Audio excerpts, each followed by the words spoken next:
First night with the Duke episode 6ல என்ன நடக்குது பார்க்கலாம். அதுக்கு முன்னாடி நம்ம சேனலை சப்ஸ்கிரைப் பண்ணாங்க, சப்ஸ்கிரைப் பண்ணிக்கோங்க. கூடவே பக்கத்துல இருக்க பெல் ஐகானை கிளிக் பண்ணிக்கோங்க. மறக்காம ஒரு லைக் போடுங்க. வாங்க இப்ப வீடியோக்குள்ள போகலாம். லாஸ்ட் எபிசோட்ல ஹீரோ யாரோ ஃபாலோ பண்ண மாதிரி தெரிஞ்சிச்சு இல்லையா, அந்த சீனை தான் காமிக்கிறாங்க. ஹீரோ கிட்ட அந்த நபர் நெருங்கி வர ஹீரோ உடனே அவரை தூக்கி போடுறாரு. போட்டதுக்கு அப்புறம் தான் அது ஜுங்குன்னு தெரியுது. உடனே அவரை தூக்கி விட்டுக்கிட்டேன் இங்க என்ன பண்றேன்னு கேக்குறாரு. நீ ஹீரோனியை தானே கல்யாணம் பண்ணிக்க போறேன்னு சொன்ன, அப்புறம் ஏன்டா இதெல்லாம் பண்றேன்னு கேட்க ஹீரோக்கு ஒன்னும் புரியல. என்ன சொல்றேன்னு கேக்குறாரு. உன்னை கல்யாணம் பண்ணிக்கணும்ன்றதுக்காக யூனியா போட்டியில கலந்துட்டு இருக்காங்கன்னு சொல்ல அதுக்கு என்னன்னு ஹீரோ கேட்க என் ஃபீலிங்ஸ் உனக்கு புரியலையான்னு கேட்டுக்கிட்டே ஜுங் அழ ஆரம்பிச்சிடுறாரு. உன் ஃபீலிங்ஸ் எனக்கு எப்படி தெரியும்னு கேட்க உடனே ஜுங் ஹீரோவை கட்டி பிடிச்சிட்டு நான் யூனியாவை விரும்புறேன், ஒருவேளை அவளை செலக்ட் பண்ணிட்டாக்க அப்புறம் நான் என்ன பண்றதுன்னு கேக்குறாரு. இதுக்காக பயப்படுறேன்னு ஹீரோ கேட்க என் வாழ்க்கையை இதுலதான் அடங்கி இருக்குன்னு சொல்றாரு. அப்போ ஹீரோ மார்க்கை ஃபாலோ பண்ண சொன்னார் இல்லையா, அவர் மார்க்கை பிரிச்சுட்டதா சொல்றாரு. உடனே ஹீரோ அவர் கூட போயிட நான் இன்னும் பேசி முடிக்கலன்னு ஜுங் கத்துறாரு. அடுத்ததா மார்க் கிட்ட போன ஹீரோ அவன் வச்சிருந்த பாட்டில காமிச்சு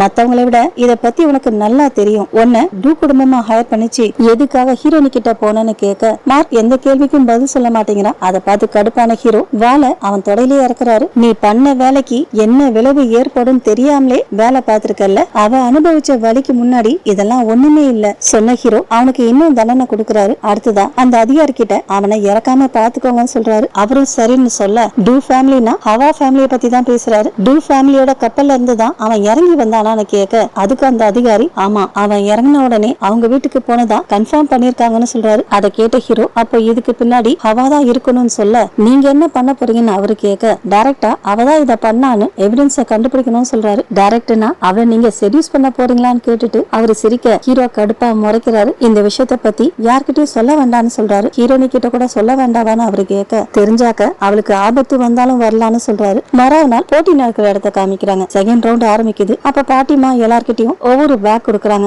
அதுக்குள்ள 10 யாங் மதிப்புள்ள காயின்ஸ் இருக்கான். 2 நாளைக்குள்ள அதோட மதிப்பை உயர்த்தணும்னு சொல்றாங்க. பணத்தை வாங்கின ஹவா சந்தோஷமா போயிடுறா. ஹீரோனி தான் ரொம்ப வருத்தப்படுறாங்க. யூனியாவை பார்த்து நீ மர்ச்சன்ட் பொண்ணு, உனக்கும் அதை பெருசாக்குறது சுலபமான விஷயம், எனக்கு தான் என்ன பண்றதுன்னு தெரியலன்னு சொல்றாங்க. அதுக்கு யூனியா இதுக்கு பிசினஸ் ஸ்கில்ஸ் தேவையில்லை, கொஞ்சம் அறிவு இருந்தா போதும்னு நினைக்கிறேன்னு சொல்றா. அது இன்னும் ரொம்ப கஷ்டம்னு ஹீரோனி சொல்றா. அடுத்ததா வீட்டுக்கு போறப்போ பேங்க் கிட்ட ஏதாவது ஐடியா இருந்தா சொல்லுன்னு கேக்குறாங்க. எனக்கு எப்படி தெரியும்னு அவ கேட்க முன்கூட்டியே தெரிஞ்சிருந்தாக்க இன்வெஸ்ட்மெண்ட பத்தி படிச்சிருப்பேன்னு ஹீரோனி புலம்பிக்கிட்டே வர அப்ப பேங்க் நம்மள யாரோ ஃபாலோ பண்றாங்கன்னு சொல்றா. மறுபடியும் கேட்க பேங்கும் ஆமா தலையாட்ட உடனே ஹீரோனி யாரா இருந்தாலும் என் முன்னாடி வாங்க, வரலனாக்க இளவரசர்கிட்ட கம்ப்ளைண்ட் பண்ணுவேன்னு சொல்ல அப்பவும் வர மாட்டேங்கிறாங்க. அவங்கள ஃபாலோ பண்றது வேற யாரும் கிடையாது. ஹீரோ ஒரு அதிகாரி கிட்ட பேசினார் இல்லையா, அவருதான். உடனே ஹீரோனி திரும்பி அவரை முறைக்க வெளியே வந்து அவரு எப்படி கண்டுபிடிச்சிங்கன்னு கேக்குறாரு. நீங்க மாயூன் தானே ஹீரோனி கேட்க அதை கேட்ட அவருக்கு ரொம்ப ஆச்சரியமா இருக்கு. என் பேர் உங்களுக்கு எப்படி தெரியும்னு கேட்க நீங்க நினைக்கிறத விட இந்த இடத்த பத்தி எனக்கு நல்லா தெரியும், சரி எதுக்காக என்ன ஃபாலோ பண்றீங்க, எனக்கு ரொம்ப அன்கம்ஃபர்டபிளா இருக்குன்னு சொல்றாங்க. அவரும் ஹீரோ தான் ஃபாலோ பண்ண சொன்னாருன்ற உண்மையை சொல்லிடுறாரு. அந்த அளவுக்கு கவலைப்பட்டாருன்னா அவரையே வந்து பாதுகாக்க சொல்லுங்க, அவரால் இப்போதைக்கு வர முடியாதுன்னு சொல்ல ஏன்னு கேக்குறாங்க. காரணத்தை சொல்ல முடியாதுன்னு சொல்றாரு. அப்படின்னா என்ன ஃபாலோ பண்ணாதீங்கன்னு சொல்லிட்டு ஹீரோனி கிளம்ப அவரு உத்தரவை மீற முடியாதுன்னு சொல்றாரு. 2 பேருமே நான் சொல்றதை கேட்க மாட்டீங்களா, அவரு நான் உங்களை கண்ணிமைக்காம பாதுகாப்புன்னு சொல்லிக்கிட்டு பின்னாடியே நடந்து போக கால் தடுக்கி பக்கத்துல இருந்த கடையில விழுந்துடுறாரு. அவரு விழுந்ததால பொருள் எல்லாம் கீழே கொட்டிக்குது. உடனே அவரு கடைக்காரர்கிட்ட மன்னிப்பு கேட்க மன்னிப்பு கேட்டா போதுமா, இவ்வளவு பொருள் வீணாயிடுச்சு, எப்படி காம்பன்சேஷன் பண்ணுவேன்னு கேட்க அந்த பணத்தை நான் கொடுக்கறேன் எவ்வளவுன்னு கேக்குறாங்க. அதுக்கு கடைக்காரர் இந்த வருஷம் விளைச்சல் சரியா இல்லாதனால அரிசி சரியா கிடைக்க மாட்டேங்குதான், மத்த பொருளை விட அதோட விலை தான் ரொம்ப ஜாஸ்தியா இருக்கு, உங்களால கூட அதுக்கு காம்பன்சேஷன் பண்ண முடியாதுன்னு சொல்றாரு. 3 பேரும் சேர்ந்து கீழே கொட்டின பொருட்களை எடுத்து வச்சிட்டு இருக்க இன்னொரு பக்கம் ஹாவா அவங்க வீட்டுல இருக்க வேலைக்காரங்க கிட்ட அந்த பணத்தை வச்சு என்ன பண்ணலாம்னு கேட்க அவங்க ஏதோ ஐடியா கொடுத்தாங்க போல இருக்கு. அதை கேட்டு கடுப்பாகுறா. உங்களால இதான் பண்ண முடியுமா, எதுக்கும் லாய்க்கு இல்லன்னு திட்டுறா. திட்டி முடிச்ச அவ வேலைக்காரங்களை அனுப்பிட்டு குயின் மதர் எனக்கு உதவி பண்ற மாதிரி தான் இருந்தது, ஆனா எந்த ஹிண்ட்டும் கொடுக்கல, ஒருவேளை என்னையும் டெஸ்ட் பண்ணி பாக்குறாங்களோன்னு யோசிக்கிறா. அவன் மட்டும் ஒழுங்கா வேலையை பார்த்திருந்தாக்க இந்நேரம் ஹீரோ எனக்கு சொந்தமா இருப்பாரு, இப்ப அவன் எங்க போனான்னு தெரியலையேன்னு ஃபீல் பண்றாங்க. அதாவது மார்க்க பத்தி சொல்றாங்க. இன்னொரு பக்கம் ஹீரோனிய காமிக்க ஹீரோனியும் பேங்கும் எதையோ சாப்பிட்டுக்கிட்டு நடந்து வந்துட்டு இருக்காங்க. ஏத்தாப்புல ஹீரோ வராரு. ஹீரோவை பார்த்த உடனே ஹீரோனி அவரை கூப்பிட ஆனா ஹீரோ அவங்க கூப்பிட்டதை கவனிக்கல, வேற பக்கமா போயிடுறாரு. ஹீரோனியும் பின்னாடியே போய் பாக்குறாங்க. அதுக்குள்ள ஹீரோ எங்க போனார்னே தெரியல. இன்னொரு பக்கம் ஹவாவை காமிக்க ஹவா வேக வேகமா எங்கேயோ போயிட்டு இருக்கா. அப்படி போறப்போ ஒருத்தர் மேல மோதிடுறா. பக்கத்துல இருந்த அழுக்கு தண்ணியை தள்ளி விட்டுறா. அந்த தண்ணி அவ மோதினவர் மேலே சிந்திடுது. பத்தாவதுக்கு இவ மோதிட்டு அவரை கண்ணா பின்னான்னு திட்டுறா. திட்டினதுக்கு அப்புறம் தான் அவ மோதினது ஹீரோன்னு தெரியுது. உடனே குழஞ்சுக்கிட்டே ஹீரோ நீங்களான்னு கேட்க ஹீரோ நான் உன்னதான் பாக்கலான்னு வந்தேன், விதி பாத்தியா. உடனே ஹவாவும் அவர் அவரை வீட்டுக்கு கூட்டிட்டு போறா. வீட்டுக்கிட்ட போன ஹீரோ போட்டியில கலந்துகிட்ட எல்லாரையும் மீட் பண்ணி ஹலோ சொல்லலாம்னு வந்தேன், நல்ல வேலை பாதி வழியில உன்னை பார்த்ததும் நல்லதா போயிடுச்சுன்னு சொல்றாரு. ஆனா ஹவா அவரை வீட்டுக்கு கூட்டிட்டு போயிட்டு வீட்டுக்குள்ள விட மாட்டேங்கிறா. என்னதான் ஏன் தப்பா இருந்தாலும் ஒரு ஆம்பளைய வீட்டுக்குள்ள விட முடியாதுன்னு சொல்றா. ஃபியூச்சர்ல நான் உன்னோட ஹஸ்பண்ட் ஆகிறதுக்கு வாய்ப்பு இருக்குன்னு ஹீரோ சொல்ல அதை கேட்டவளுக்கு வெக்கம் தாங்கல. அப்ப ஹீரோ நான் ட்ரெஸ் சேஞ்ச் பண்ணணும்னு சொல்ல அவ வேற ஒரு ரூமுக்கு கூட்டிட்டு போறா. உடனே ஹீரோ ரொம்ப தாகமா இருக்குன்னு சொல்ல நீங்க வெயிட் பண்ணுங்க நான் குடிக்க ஏதாவது எடுத்துட்டு வரேன்னு சொல்லிட்டு போயிடுறா. ஹீரோவும் அவ வெயிட் பண்ண சொன்ன ரூம்குள்ள போய் பாக்குறாரு. அங்க மார்க்கிட்ட இருந்து ஒரு பாட்டில் கிடைச்சது இல்லையா, அதே மாதிரி ஒரு பாட்டில் இருக்கு. அப்போ ஹவா தண்ணி எடுத்துட்டு வர ஹீரோ மேல போட்டிருக்க அங்கேயே கட்டிட்டு உட்காந்துருக்காரு. ஹவாவை பார்த்த உடனே ரொம்ப சூடா இருந்துச்சு, அதனாலதான் கட்டினு சொல்றாரு. தண்ணி குடிங்கன்னு அவ சொல்ல தண்ணியை விட டீ சாப்பிட்டா ரொம்ப நல்லா இருக்கும்னு சொல்றாரு. இன்னொரு பக்கம் ஹீரோனி அவங்களுக்கு கொடுத்த காசை வச்சு 2 நாளைக்கு மட்டும் ஒரு நிலத்தை குத்தகைக்கு எடுக்கிறாங்க. அதை வாங்கிட்டு நடந்து வரப்போ ஒரு இடத்துல ஜூங் உட்காந்து ட்ரிங்க்ஸ் பண்ணிட்டு இருக்காரு. என்னாச்சுன்னு விசாரிக்க அவர் லவ் ஃபெயிலியர் ஆயிடுச்சுன்னு புலம்புறாரு. ஒரே சமயத்துல ஃப்ரெண்டையும் லவ்வரையும் இழக்க போறேன், என் ஃப்ரெண்டுக்காக என் காதலையை விட்டு கொடுக்க போறேன்னு சொல்றாரு. ஃப்ரெண்டுக்காக லவ் பண்ற பொண்ணையை விட்டு கொடுக்க போறீங்களான்னு ஹீரோனி கேட்க ஹீரோ மேல ஜுங்குக்கு எதுக்காக இவ்வளவு பாசம்னு புரியல. அப்ப ஜுங் ஒரு பிளாஷ்பேக் சொல்றாரு. ஹீரோடைய அம்மா இறந்ததுக்கு அப்புறம் ஹீரோ ஒரு முயலை கொல்லலான்னு போறாரு. அதை பார்த்த ஜுங் அதை எதுவும் பண்ணாதன்னு குரல் கொடுக்கறாரு. அடுத்ததா ஹீரோ கிட்ட வர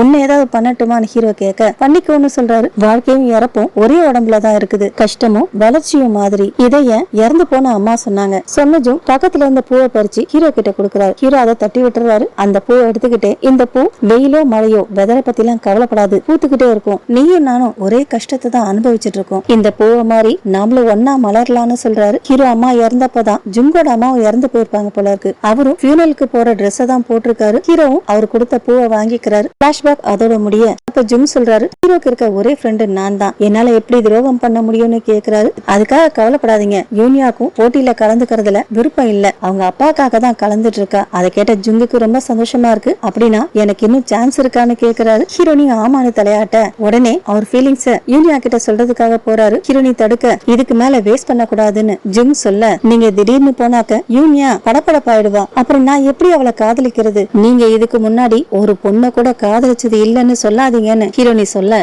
ஜுங்கால அதுக்கு பதில் சொல்ல முடியல.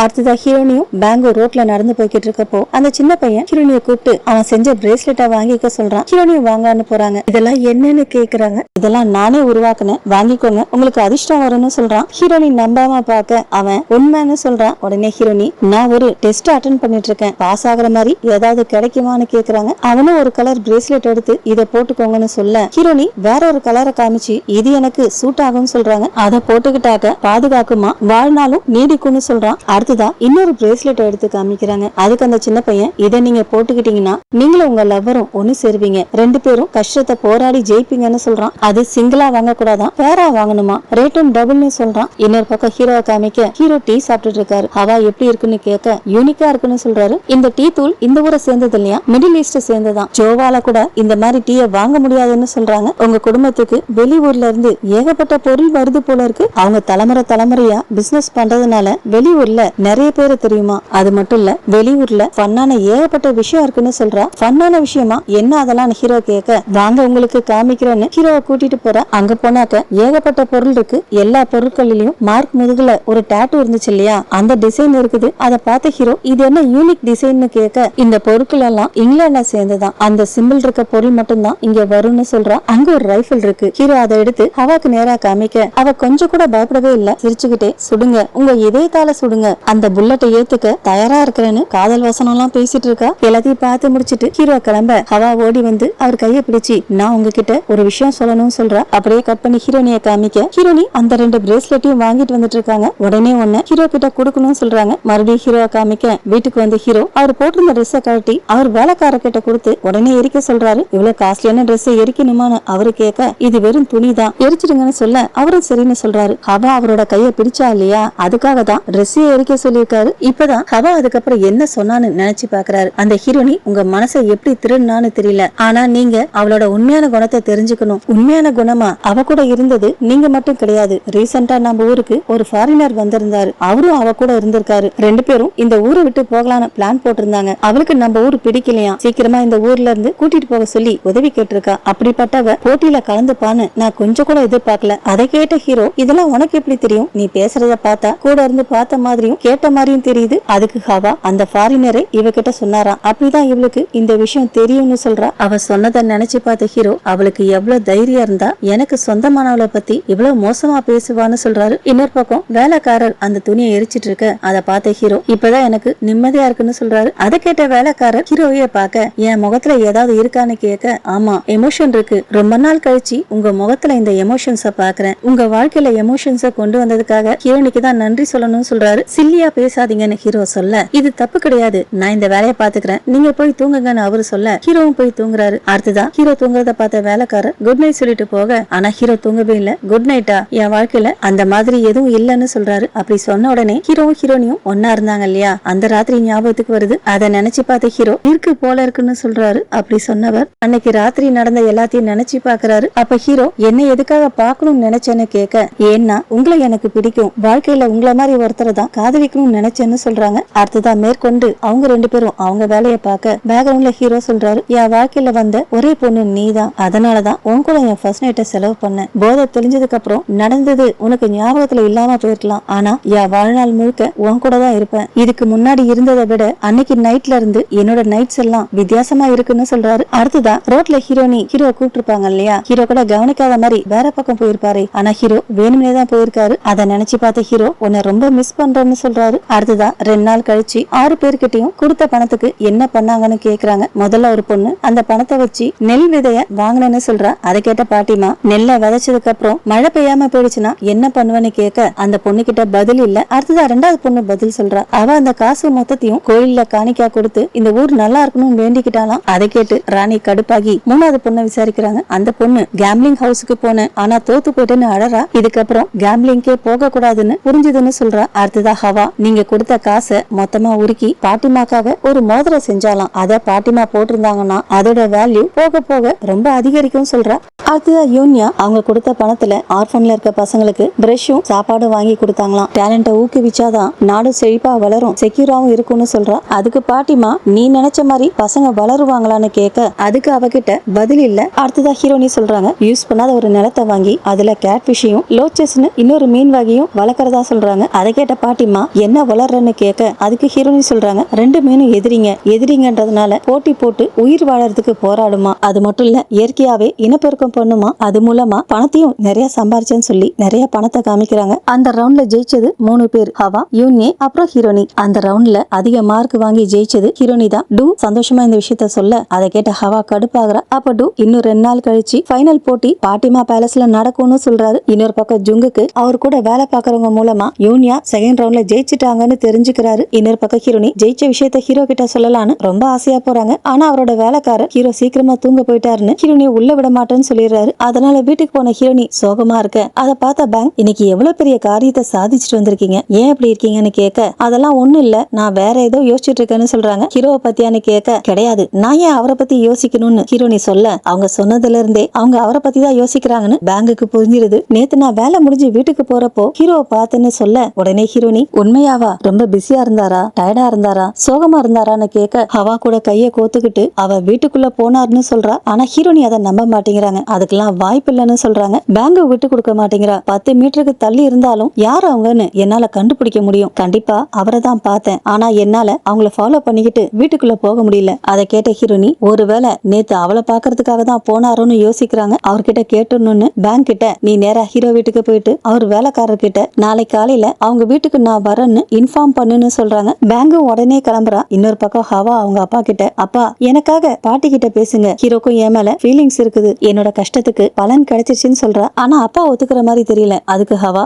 அப்பா ஏன் இந்த மாதிரி பண்றீங்க, நடக்கிறதுலாம் நல்லபடியா நடந்துட்டு இருக்கு, நான் மட்டும் தோத்து போயிட்டேன்னா எல்லாரும் என்ன கிண்டல் பண்ணுவாங்க, ஃபைனல் ரவுண்ட் இன்னும் நடக்கல, அதனால பாட்டியை நம்புன்னு சொல்றாரு. முடியாது, அவருக்கும் இன்ட்ரெஸ்ட் இருக்கு, அதனால நாம ஆக்ஷன் எடுத்தாகணும், நாம லேட் பண்ண கூடாது, ஏதாவது பண்ணுங்கன்னு சொல்றா. அவரும் சரின்னு சொல்லிட்டு போறாரு. இன்னொரு பக்கம் யூனியா வீட்டுக்கு போக வீட்டு வாசல்ல ஜுங் அவங்களுக்காக காத்துட்டு இருக்காரு. அவரை பார்த்த யூனியே இந்த நேரத்துல இங்க என்ன பண்றீங்கன்னு கேட்க உங்களுக்காக தான் வெயிட் பண்றேன்னு சொல்றாரு. உடனே யூனியா யூனியா அவர் அங்கிருந்து கூட்டிட்டு போய் சொல்லாம கொல்லாம வந்து என்ன சங்கடப்படுத்தாதீங்க, நான் இளவரசனை கல்யாணம் பண்ணிக்கிற போட்டியில கலந்துக்கிறேன்னு உங்களுக்கு தெரியுமான்னு கேட்க, தெரியும், இருந்தாலும் அப்ப யூனியே அன்னைக்கு கிளப் பார்ட்டில உங்களுக்காக பெனால்டி ட்ரிங்க்ஸ சாப்பிட்டாக்க என்னோட ஆசையை நிறைவேற்றுறேன்னு சொன்னீங்கல்ல, இப்போ அதை நிறைவேற்றுவீங்களான்னு கேட்க அவரும் நிறைவேற்றுறேன்னு சொல்ல அவங்கள விட்டு தள்ளி இருக்க சொல்றாங்க. ஜுங்குக்கு ஒண்ணும் புரியல, என்ன சொல்றீங்கன்னு கேட்க, என் அப்பா சொன்னதுனால இந்த போட்டியில நான் நல்லா பண்ணணும்னு சொல்றாங்க, அப்போ இந்த போட்டியை விட்டு விலக மாட்டீங்களான்னு ஜுங் கேட்க, என் அப்பாவுடைய ஆசைக்கு எதிரா என்னால எதுவும் பண்ண முடியாது, போட்டி நடக்கிற நேரத்துல நான் உங்களை தனியா சந்திக்கிற விஷயம் வேற யாருக்காவது தெரிஞ்சா எனக்கு ரொம்ப பிரச்சனை ஆயிடும். அதை கேட்ட ஜுங் வருத்தப்பட யூனியே அவ ஷர்ட்டை பிடிச்சு, உங்க ஃபீலிங்ஸ் எனக்கு தெரியும், இன்னும் கொஞ்ச நாளைக்கு காத்துட்டு இருக்க முடியுமான்னு கேக்குறாங்க. மறாவது நாள் ஹீரோனி கடத்தெருல நடந்து வந்துட்டு இருக்க, ஹீரோனி மீன் வளர்த்தாங்க இல்லையா, அந்த விஷயம் ஊர் முழுக்க பரவிட்டு இருக்கு. ஹீரோனியை பார்த்து எல்லாரும் பாராட்டுறாங்க. அப்போ ஷியாமன் ஹீரோனிக்கு முன்னாடி வந்து நிக்க, ஹீரோனியும் அவங்கள உத்து பார்த்துட்டு ஆமா அது நான் தான் சொல்லிட்டு போயிடுறாங்க. ஷியாமனுக்கு ஒன்னும் புரியல. அதை பார்த்த ஷியாமன் கொஞ்சம் லேட்டா வந்துட்டா போல இருக்கு, அதுக்குள்ள என்ன மறந்துட்டாளா என்னவோ, அவ ஆசை நிறைவேறினா போதுன்னு சொல்றாங்க. அப்படியே கட் பண்ணி ஹீரோனியை காமிக்க, ஹீரோனி ஹீரோவை பார்க்க தான் அவர் வீட்டுக்கு போயிருக்காங்க. வேலைக்காரர் நீங்க வந்துட்டீங்களா, நீங்க வர போற விஷயத்த ஹீரோ கிட்ட சொன்னேன், ஆனா அவரு வெளியே கிளம்பி போயிட்டாருன்னு சொல்றாரு, எங்க போனாருன்னு கேட்க தெரியல மன்னிச்சிருங்கன்னு சொல்றாரு. அப்ப பேங்க் ஓடி வந்து ஃபைனல் ரவுண்ட் நடக்க போகுது, சீக்கிரமா அரண்மனைக்கு போங்கன்னு சொல்றா. அடுத்ததா ஹீரோனி ரெடி ஆயிட்டு போட்டியில போய் கலந்துக்கிறாங்க. அப்ப பாட்டிமா அவங்களுக்கு பிடிச்ச பூவை சொல்லிட்டு மத்த 3 பேருக்கும் என்ன பூ பிடிக்கும்னு கேக்குறாங்க. முதல்ல யூனியே எனக்கு தாமரை தான் பிடிக்கும், என்னதான் சேத்துல வளர்ந்தாலும் மலர்றப்போ அது மேல எந்த கரையும் இருக்காதுன்னு சொல்றாங்க. அடுத்ததா ஹவா அவளுக்கு பிடிச்ச பூவை சொல்லிட்டு அது ஒரு சீசன்ல தான் மலருமா, அந்த பூ வச்சு மக்கள் போறதுக்கு துணி பிளாங்கெட்ஸ் எல்லாம் உருவாக்கலாம்னு சொல்றா. கடைசியா ஹீரோனி உண்மையை சொல்லணும்னா எனக்கு பூவே பிடிக்காது, ஆனா ரீசெண்டா ட்ரம்பட் ஒயின் ஃபிளவரை பத்தி படிச்சேன், அதோட அர்த்தத்தை படிச்ச உடனே எனக்கு அத ரொம்ப பிடிச்சு போயிடுச்சு, அந்த பூ கடுமையான சூட்லயும் கடுமையான குளிர்லயும் பூக்குமா, அந்த மாதிரிதான் நானும் இருக்க விரும்புறேன்னு சொல்றாங்க. அவங்க சொன்ன பதில் பாட்டிமா தவிர மத்த ராணிங்களுக்கு ரொம்ப பிடிச்சிருக்கு. அதெல்லாம் பார்த்த பாட்டிமா, உங்க ஹஸ்பண்ட் ஒரு பிரச்சனையில மாட்டிக்கிட்டாரு, ஒரு வைஃபா நீங்க எதுக்கு பிரியாரிட்டி கொடுப்பீங்கன்னு கேக்குறாங்க. முதல்ல ஹவா சொல்றா, கஷ்டமான நேரத்துல பெரியவங்க சொன்ன மாதிரி ஒழுக்கமா இருக்கிறதுக்கு தான் பிரியாரிட்டி கொடுப்பேன்னு சொல்றா. அடுத்ததா யூனியா, கஷ்டத்துல இருந்து நான் கத்துப்பேன், அது கடந்து போற வரைக்கும் அமைதியா சகிச்சுட்டு இருப்பேன்னு சொல்றா. அடுத்ததா ஹீரோனி, கஷ்டத்தை ஃபேஸ் பண்றது பெஸ்ட்னு நினைக்கிறேன், ஆனா அதை ஃபேஸ் பண்றதுக்கு வேற வழி இல்லைன்னா பிசிக்கல் ஸ்ட்ரென்த்தும் ஃபினான்ஷியல் ஸ்ட்ரென்த்தும் ரொம்ப முக்கியம், பெண்கள் இதெல்லாம் கடந்து வரதுக்கு முன் வரணும், அந்த மாதிரி சமயத்துல பிசிக்கல் ஸ்ட்ரென்த் மட்டும் இல்ல எமர்ஜென்சி பணமும் முக்கியம், அது மட்டும் இல்ல பெண்களுக்கு வீட்டு வேலை மட்டும் இல்ல பினான்சியல்லையும் இன்ட்ரெஸ்ட் இருக்கணும். அவங்க சொன்ன பதில் மத்த ராணிங்களுக்கெல்லாம் ரொம்ப சாட்டிஸ்பாக்சனா இருக்கு. அதை பார்த்த பாட்டிக்கு பிபி ஏறுது,